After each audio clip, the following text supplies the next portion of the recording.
டெல்லி செல்வதற்கு முன்பாக ஜல்லிக்கட்டுக்கு ஆதரவாக போராட்டம் நடத்தி வரும் மாணவ பிரதிநிதிகளை முதலமைச்சர் ஓ பன்னீர்செல்வம் சந்தித்து பேசினார். சுமார் 20 நிமிடம் நடந்த இந்த சந்திப்பின் போது ஜல்லிக்கட்டை நடத்துவதற்கான அனைத்து நடவடிக்கைகளும் எடுக்கப்படும் என உறுதியளித்ததாக மாணவ பிரதிநிதிகள் தெரிவித்தனர்.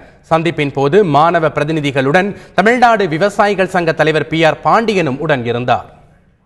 முதலமைச்சர் சீட்டில் இருக்கிறோம், அங்கே போய் நாங்கள் நடத்த என்ன சட்டத்துக்கு கட்டுப்பட்டு இருக்கிறோம் அப்படின்ட்டு அவர் சொல்லிட்டு இருக்கிறாரு. இருந்தாலும் மத்திய அரசுக்கு நிர்பந்தம் கொடுத்து நாங்கள் நாளைக்கு காலையில் பேசி சீக்கிரம் ஒரு சட்ட மசோதா சட்ட திருத்தல் பண்ணி சட்டத்துக்கு உட்பட்டு ஜல்லிக்கட்டு நடத்துவோம் அப்படின்னு சொல்லிட்டு எங்களுக்கு உத்தரவாதம் கொடுத்துட்டு போயிருக்கிறாரு. ஒன்று பீட்டாவை தடை செய்யணும், ஜல்லிக்கட்டை நடத்தணும். மூணாவது என்னன்னா காட்சி பட்டியலிலிருந்து காளைகளை தூக்கிட்டு ஆர்டிகல் 27 சேர்க்கணும் அப்படின்னு சொல்லிட்டு தான், வேற எதுவும் இல்லை. செக்ஷன் 27 சேர்க்கணும் அப்படின்னு சொல்லிட்டு தான்.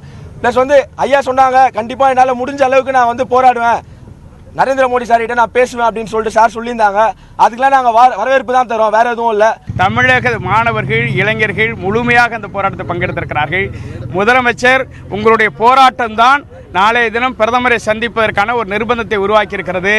மத்திய அரசும் ஒரு சட்ட திருத்தத்தை கொண்டு வருவதற்கான வாய்ப்பு இருக்கிற நம்பிக்கையோடு தான் நான் செல்கிறேன். ஆகவே நாளைய தினம் பிரதமரிடம் அதற்கான உத்தரவாதத்தை பெறுவேன் என்பதை ஒரு உத்தரவாதமாக சொல்லியிருக்கிறார்.